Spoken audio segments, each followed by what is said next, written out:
Honey, curry now, I got a sailor.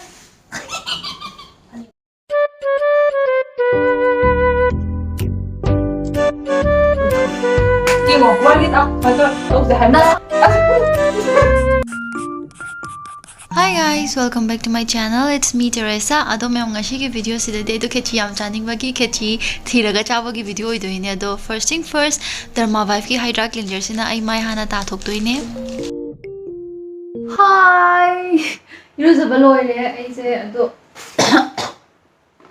로션 제가 가볍다 이샬라가 그냥 엉망줄 라니나 하이보고 이게 토너세 시간나 시즌에 에이 시즌에 뭐네 시즌 이빠양 카이피 아이 토너 로이 토크래봐 아두게나 시즌나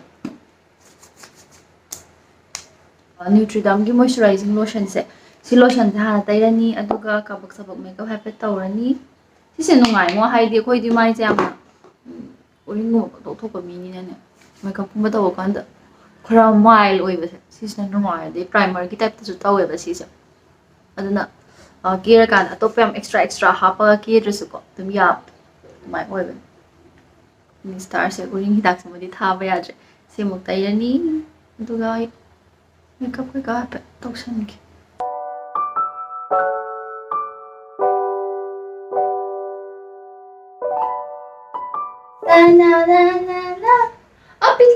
free lotion ba lore hoji ai ga bida lakshmi ga khechi thiba chalo doini le ma yam kan ki dibani ra ga de kang mi ta lang ga da kang mi na ta ba da lang yun na ma bang nang si chan ti ma kari ma ke no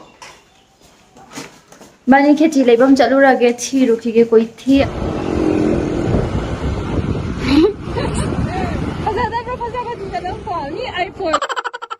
Marak sidai khoi nupi gi oina di tha khuding gi periods kumba lakpa do adu kan da puk na ba thin ba khot pa de dum tawi dana adu do adu main to ba kan da sigi menstrual cramps roll-on se sigi se adum use to ba yani adagi dum handy su oye pocket friendly su oye cha thok khotok pa kan su dum water bag dum ha pa ga chat tu shoruk pudi si sina phai dana roll-on sina ado khutchai gi na te ko moi agi mi gi ne do adu gi ni aduga dum sigi se khoin tera kan isa sabung laraga kam nungai ba do sari oraga di kitang cramps kum du su handai dana adu Shumna koi to ulam bane to pam de description link hapam ge kang gi kheti chaba ga ha klon thawa toiram oh ati hotel gi khechi oi ro me haba handmade ni get my fruit je handmade ne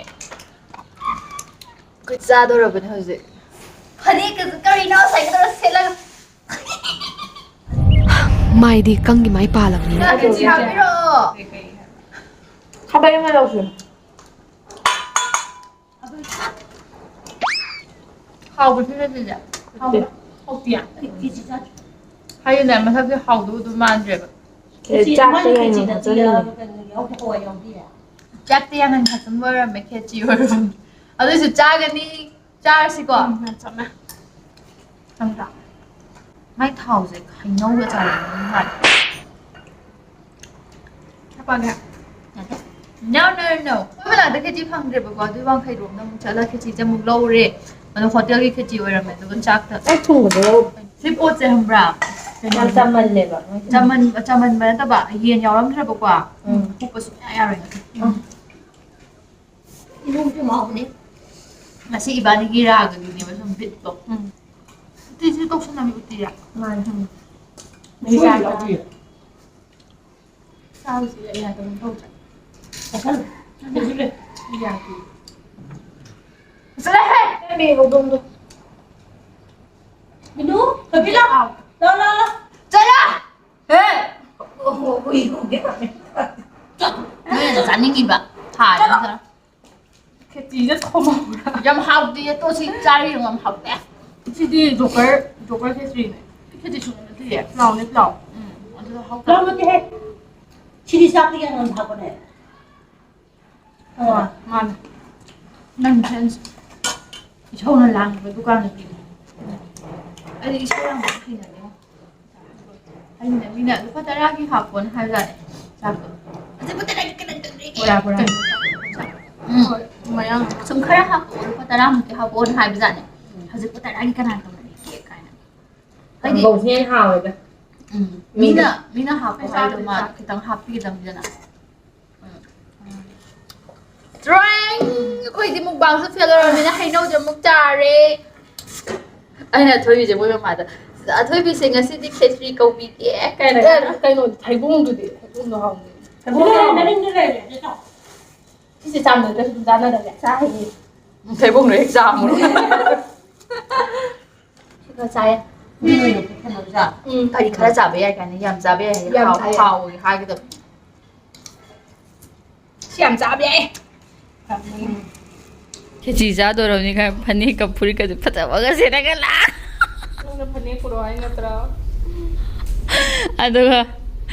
ꯑꯗꯨꯒ ꯑꯣꯏꯔꯣꯏꯗꯕ ꯀꯩꯅꯣ ꯁꯤ ꯀꯩ ꯀꯧꯒꯦ ꯑꯃ ꯁꯤꯔꯣ ꯆꯥꯛꯇ ꯌꯥꯝ ꯅꯨꯡꯉꯥꯏꯁꯤꯟꯕ ꯇꯦꯟ ꯇꯦꯟ ꯇꯦꯟ ꯌꯥꯝ ꯐꯖꯗ꯭ꯔꯥ ꯐꯩꯒꯟ ꯌꯦꯡꯒꯦ ꯐꯩꯒꯟ ꯅꯠꯇꯦ ꯈꯨꯕꯣꯝꯅꯦ ꯈꯨꯕꯣꯝ ꯌꯦꯡꯒꯦ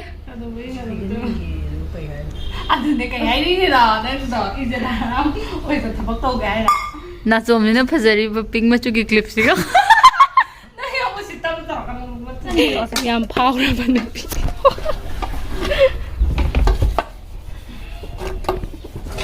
ꯅꯪ ꯇꯨꯡꯒꯦ ꯑꯗꯨꯒ ꯑꯩ ꯆꯠꯂꯒꯦ ꯀꯩꯅꯣ ꯍꯥꯏ ꯅꯪ ꯑꯩ ꯀꯩꯅꯣ ꯈꯣꯠꯄꯤꯔꯝꯅꯤ ꯍꯥꯏꯔꯤꯁꯤ ꯗꯟꯗꯤ My bad sorry ꯀꯅꯥꯗꯩ ꯇꯝꯃꯛꯄ ꯗꯥꯏꯂꯣꯒꯅꯣ ꯑꯗꯨꯅ sorry ꯀꯣꯔꯤꯌꯟ ꯅꯨꯄꯤ ꯑꯃ ꯂꯩꯌꯦ ꯃꯥꯏ sorry ꯇꯧꯔ ꯍꯥꯏꯕꯅꯤ ꯑꯩꯈꯣꯏ ꯍꯧꯖꯤꯛ ꯇꯟꯕ ꯌꯥꯕ ꯇꯜꯂꯒ ꯕꯤꯖꯌꯂꯛꯁꯃꯤ ꯀꯩꯅꯣꯅꯦ ꯃꯔꯛꯁꯤꯗ ꯀꯩ ꯌꯥꯎꯔꯦ ꯑꯩꯈꯣꯏ ꯀꯩꯅꯣ ꯆꯥꯔꯤ ꯀꯩꯅꯣ ꯂꯤꯂꯥ ꯇꯥꯔꯤ ꯂꯤꯂꯥ ꯇꯥꯔꯤ ꯇꯨꯝꯃꯤ ꯀꯩꯕ ꯅꯣꯏ ꯅꯃꯥꯏ ꯌꯥꯝ ꯄꯤꯛꯑꯦ ꯑꯩ ꯅꯃꯥꯏ ꯌꯥꯝ ꯆꯥꯎꯏꯁꯦ ꯀꯩꯒꯤꯅꯣ ꯅꯨꯄꯤꯗꯣ ꯃꯄꯥ ꯑꯩꯅ ꯄꯥꯝꯗꯦ ꯌꯥꯅꯤꯡꯗꯦ ꯑꯩꯒꯤ ꯆꯥꯎꯕ ꯊꯣꯛꯂꯛꯄ ꯌꯥꯔꯣꯏ ꯑꯩꯅ ꯌꯥꯝ ꯆꯥꯎ ꯃꯣꯏ ꯕꯕꯥꯅ ꯋꯥꯔꯛꯄꯤꯕꯗꯤ ꯀꯩꯗꯧꯒꯦ ꯃꯣꯏ ꯕꯕꯥꯅ ꯋꯥꯔꯛꯄꯤꯕꯗꯤ ꯀꯩꯗꯧꯒꯦ ꯅꯪ ꯃꯃꯥ ꯅꯠꯇ꯭ꯔꯣ ꯍꯥꯏꯕ ꯅꯪ ꯃꯃꯥ ꯅꯠꯇ꯭ꯔꯣ ꯌꯥꯔꯦ ꯌꯥꯅꯤꯀꯣ ꯅꯪ ꯁꯨꯝ ꯃꯃꯥꯡꯗ ꯊꯣꯛꯑꯣ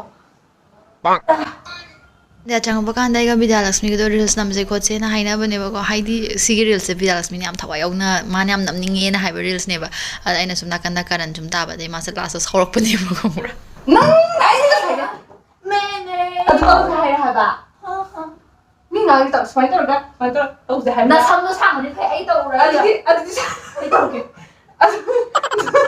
ꯑꯩꯅ ꯑꯗꯨꯗꯤ ꯁꯨꯃꯥꯏꯅ ꯇꯧꯁꯦ ꯍꯥꯏꯔꯕ ꯀꯔꯝꯍꯥꯏꯅ ꯅꯪ ꯁꯨꯃꯥꯏꯅ ꯇꯧꯔꯒ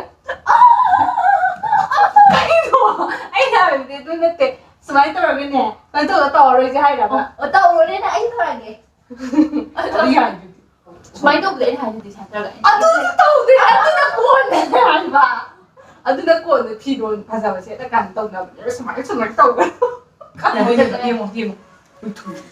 ꯌꯦꯡꯉꯣ ꯋꯥꯔꯛ ꯏꯠ ꯑꯥꯎꯠꯇ ꯏꯕꯥꯅꯤ ꯌꯦꯡꯅꯗꯣꯏꯅꯦꯕ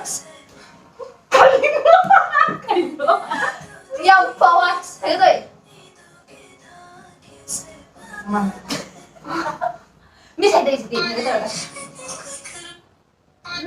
ꯌꯥꯔꯦ ꯇꯧꯔꯁꯦ ꯅꯠꯇ꯭ꯔꯣ ꯊꯤꯕꯩꯅꯦ ꯀꯩꯅꯣ ꯇꯧꯗꯣꯏꯁꯦ ꯆꯨꯁꯤꯒ ꯄꯤꯡꯁꯤꯒ ꯑꯊꯤꯕꯤ ꯁꯥꯍꯟꯗꯣꯏꯅꯦ ꯍꯥꯏꯕ ꯊꯤꯅ ꯑꯗꯨꯝ ꯅꯝꯗꯣꯏꯅꯦ ꯍꯥꯏꯕ ꯁꯨꯃꯥꯏꯅ ꯇꯧꯁꯦ ꯍꯥꯏꯔꯣ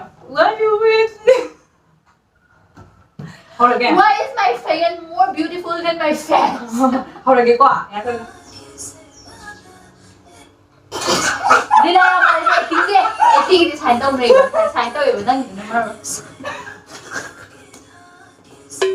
ꯅꯪꯒꯤꯗꯨꯅ ꯀꯩꯅꯣ ꯍꯥꯏꯕ 2 hours later. मेरंग ꯅꯪ ꯀꯥꯕ꯭ꯔꯦ ꯁꯤꯁꯨ ꯗꯔꯁꯟ ꯃꯤ ꯑꯅꯤ ꯌꯥꯕ꯭ꯔꯦ ꯁꯤꯕ ꯌꯥꯗꯦꯕ ꯌꯥꯁꯤ ꯅꯉꯣꯟꯗ ꯂꯣꯏ ꯐꯖꯊꯣꯛꯈ꯭ꯔꯦꯕ ꯅꯉꯣꯟꯗ ꯊꯣꯛꯈꯤꯗꯣꯏꯅꯦ ꯇꯨ ꯅꯉꯣꯟꯗ ꯍꯦꯛꯇ ꯆꯪꯉꯤꯁꯦ ꯀꯩꯒꯤꯅꯣ ꯑꯩꯗꯤ ꯐꯖꯕ ꯑꯩꯉꯣꯟꯗ ꯁꯨꯡꯆꯪ ꯆꯪꯗꯦ ꯍꯥꯏꯕ ꯐꯤꯜꯇꯔꯁꯦ ꯅꯪꯒꯤ ꯚꯤꯗꯤꯑꯣ ꯅꯝꯃꯤꯕ ꯉꯥꯏꯈꯣ ꯐꯤꯜꯇꯔ ꯊꯤꯒꯦ ꯍꯥꯏꯕ ꯐꯤꯜꯇꯔ